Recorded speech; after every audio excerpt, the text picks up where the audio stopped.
नमस्कार दोस्तों, जीएस आजकल में आपका स्वागत है। पिछले वीडियो में हम लोगों ने राष्ट्रपति के बारे में प्रारंभिक जानकारी प्राप्त किया था। आज हम राष्ट्रपति के दूसरे पार्ट को देखेंगे, जिसमें राष्ट्रपति के अधिकार एवं कार्यों की जानकारी हम लोग प्राप्त करते हैं।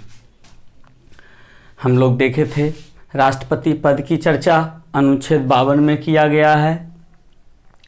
इसी के अंतर्गत कहा गया था कि अनुच्छेद 53 में कार्यपालिका संबंधी समस्त शक्तियां राष्ट्रपति में निहित होती है। अब हम राष्ट्रपति के कार्यों की जानकारी और अधिकार के बारे में जानकारी प्राप्त करते हैं। राष्ट्रपति के मुख्य अधिकार एवं कार्य के बारे में बताया गया है, जिसमें कहा गया है कि राष्ट्रपति के पास मुख्य 5 अधिकार हैं, जिसमें सबसे पहला अधिकार के बारे में चर्चा किया जाता है कार्यपालिका शक्ति।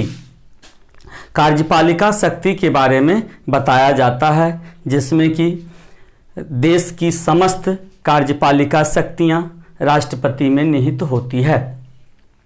इसका प्रयोग राष्ट्रपति अनुच्छेद 74 के अनुसार अर्थात मंत्रिपरिषद की सलाह के आधार पर करते हैं।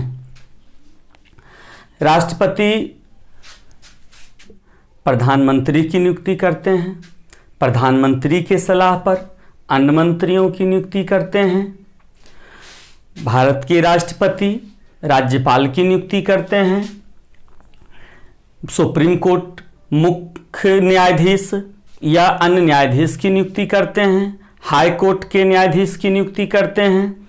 महालेखा परीक्षक की नियुक्ति करते हैं। महान्यायवादी की नियुक्ति करते हैं। इस प्रकार तमाम संवैधानिक पद पे राष्ट्रपति जो है नियुक्ति का काम करते हैं। अनुच्छेद 78 के अनुसार भारतीय राष्ट्रपति को यह अधिकार प्राप्त होता है कि वह प्रधानमंत्री से किसी भी प्रशासनिक विषय के बारे में जानकारी मांग सकते हैं। तो ये था हमारा कार्यपालिका शक्ति। अब हम लोग देखते हैं भारतीय राष्ट्रपति की सैनिक शक्ति के बारे में। भारतीय राष्ट्रपति सशस्त्र सेनाओं के सेनाध्यक्ष होते हैं।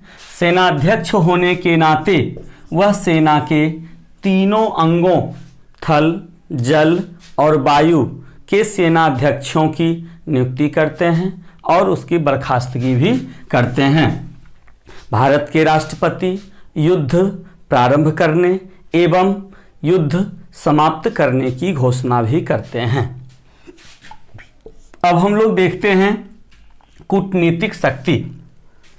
कूटनीतिक शक्ति भी राष्ट्रपति में निहित होती है। एक राष्ट्राध्यक्ष होने के नाते अन्य देशों में वह राजदूतों की नियुक्ति करते हैं और अन्य देश से आए हुए प्रतिनिधि के परिचय पत्र को स्वीकार करते हैं।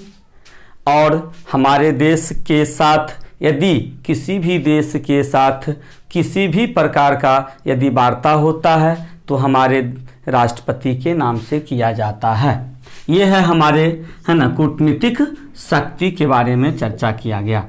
अब जो महत्वपूर्ण है वह है विधायी शक्ति, कानूनी शक्ति राष्ट्रपति का। तो हम जानते हैं कि भारतीय राष्ट्रपति संसद का अभिन्न अंग होते हैं। भारतीय संसद लोकसभा, राज्यसभा एवं राष्ट्रपति को मिलाकर बनते हैं।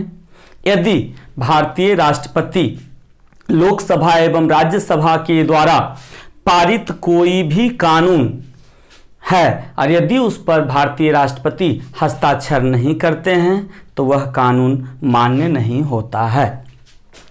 भारतीय राष्ट्रपति संसद की प्रत्येक वर्ष की पहली बैठक को बुलाते हैं, संयुक्त बैठक को बुलाते हैं और उसे समाप्त भी करते हैं। नई सरकार के गठन के बाद भी वह प्रथम संयुक्त बैठक को बुलाते हैं। भारतीय राष्ट्रपति दोनों सदन के द्वारा पारित कोई भी विधेयक राष्ट्रपति के पास आता है तो राष्ट्रपति उस पर हस्ताक्षर तो करते ही करते हैं, लेकिन यदि राष्ट्रपति चाहे तो उसे पुनर्विचार हेतु वापस लौटा सकते हैं।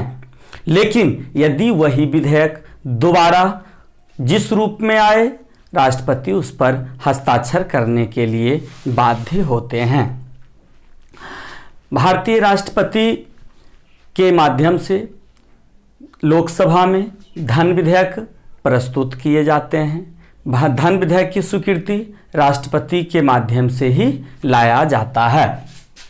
अब हम लोग देखते हैं कि भारतीय राष्ट्रपति के और अन्य महत्वपूर्ण विधायी शक्ति के बारे में अनुच्छेद 80 के बारे में हम लोग देखते हैं। भारतीय राष्ट्रपति अनुच्छेद 80 के अंतर्गत राज्यसभा में 12 सदस्यों को मनोनीत करते हैं। वह इस 12 सदस्य को विभिन्न क्षेत्रों, कला, विज्ञान, समाज सेवा आदि क्षेत्रों में विशिष्ट योगदान देने वाले लोगों को मनोनीत करते हैं। अनुच्छेद 331 के अंतर्गत भारतीय राष्ट्रपति लोकसभा में 2 एंग्लो इंडियन सदस्य को मनोनीत करते हैं।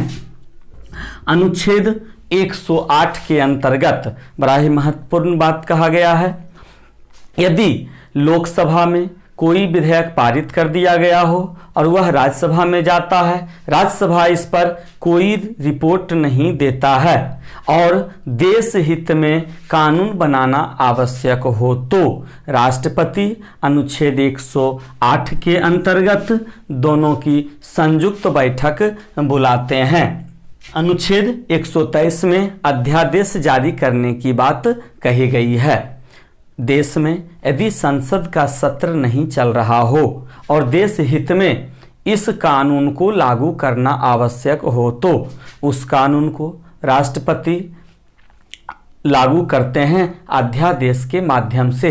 लेकिन जब भी संसद का सत्र चलेगा, बुलाया जाएगा, तो 6 सप्ताह के अंदर उसे पारित करना आवश्यक होता है।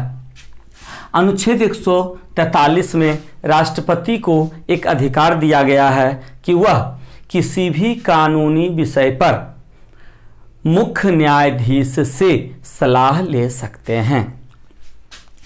अब अनुच्छेद 72 में राष्ट्रपति के क्षमादान शक्ति का प्रयोग किया गया है, अधिकार का प्रयोग किया गया है। भारत के राष्ट्रपति के पास क्षमादान शक्ति का अधिकार है। भारत में यदि कोई व्यक्ति सजा पाया हुआ है, चाहे वह उम्र कैद की सजा हो या उसे मृत्युदंड की सजा मिली हुई हो, तो वह व्यक्ति भारत के राष्ट्रपति से मात्र अपील कर सकता है।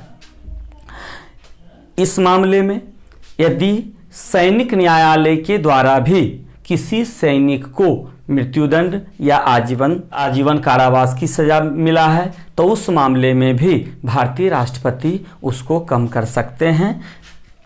भारतीय राष्ट्रपति को आजीवन कारावास या मृत्युदंड को माफ करने का अधिकार है, लेकिन वह इस अधिकार का प्रयोग मंत्रिपरिषद के माध्यम से करते हैं, सहयोग से करते हैं। भारतीय राष्ट्रपति सजा को कम करने के कुल 4 प्रकार से वर्णन किया गया है, जिसमें कहा गया है कि वह सबसे पहला जो है प्रयोग करते हैं वह है लघुकरण। लघुकरण के माध्यम से सजा को किस प्रकार कम करते हैं? लघुकरण के माध्यम से राष्ट्रपति उसके जिस व्यक्ति को सजा प्राप्त दिया गया है उसके सजा तो कम करते ही करते हैं, उसके प्रकृति में भी वह बदलाव लाते हैं।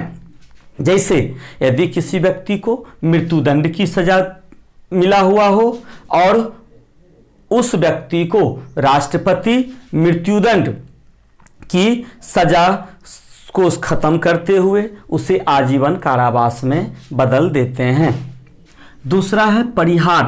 परिहार के माध्यम से भी राष्ट्रपति सजा को कम करते हैं, लेकिन इसमें वह प्रकृति में बदलाव नहीं लाते हैं, अवधि में बदलाव करते हैं। जैसे यदि किसी व्यक्ति को 10 वर्ष की सजा मिला हुआ है तो वह उसमें उसे कम करके 5 वर्ष की सजा निर्धारित करते हैं। तीसरा है विराम। विराम का अर्थ हुआ किसी विशेष कारण से। विशेष कारण अर्थात यदि किसी गर्भवती महिला को मृत्युदंड की सजा प्राप्त है तो उस स्थिति में भारतीय राष्ट्रपति उस महिला के मृत्युदंड की सजा को कम करते हुए आजीवन कारावास में या सामान्य कारावास में बदल सकते हैं। चौथा है प्रविलंबन का अधिकार जो राष्ट्रपति के पास है। वह क्या होता है? यदि कोई व्यक्ति अंतिम तौर पर राष्ट्रपति के पास क्षमादान याचिका दायर करता है और उस बीच जब तक राष्ट्रपति के तरफ से किसी भी प्रकार का कोई निर्णय नहीं लिया जाता है तो इस के बीच जो भी समय होता है उस समय को ही हम लोग प्रविलंबन कहते हैं। तो ये सब जो है हमारे राष्ट्रपति की विधायी शक्ति के बारे में वर्णन किया गया है। और एक महत्वपूर्ण शक्ति है वह है आपातकालीन शक्ति। भारतीय संविधान के अंतर्गत जर्मनी के संविधान से आपातकालीन अधिकार ग्रहण किया गया है। इसके अंतर्गत कहा गया है कि संविधान निर्माता देश के सामने अचानक उत्पन्न होने वाली स्थितियों से निपटने हेतु भारत सरकार को आपातकालीन अधिकार दिया है, जिसके अंतर्गत अनुच्छेद 352 से 360 तक आपातकालीन शक्तियों का वर्णन किया गया है, जिसमें प्रमुख 3 आपातकालीन शक्तियों का वर्णन किया गया है। जिसमें पहला है अनुच्छेद 352। अनुच्छेद 352 में कहा गया है कि युद्ध या बाहरी आक्रमण अथवा आंतरिक अशांति होने पर इसका प्रयोग किया जाएगा। लेकिन आगे चलकर 44वां संविधान संशोधन 1978 में आंतरिक अशांति शब्द को हटाकर उसके जगह पर सशस्त्र विद्रोह शब्द को जोड़ा गया और इस परिस्थिति में अनुच्छेद 352 लागू किया जाएगा, लगाया जाएगा। अनुच्छेद 352 देश के संपूर्ण भाग में या किसी एक भाग में लागू किया जा सकता है। दूसरा है अनुच्छेद 356। इसको निर्धारित किया गया राज्यों में संवैधानिक तंत्र विफल होने की स्थिति में, मतलब यदि राज्य सरकार संवैधानिक तंत्र को ना मानते हुए शासन के कार्यों को करे तब इसका रिपोर्ट राज्यपाल केंद्र सरकार को करते हैं और उसके आधार पर इस अनुच्छेद 356 को उस राज्य में लागू किया जाता है, जिसके अंतर्गत उस राज्य के मुख्यमंत्री को अपदस्थ करते हुए उस राज्य का शासन शक्ति केंद्र के हाथ में आ जाता है और केंद्र उस राज्य पर शासन राज्यपाल के माध्यम से करते हैं। उस राज्य का बजट भी संसद में प्रस्तुत किया जाता है।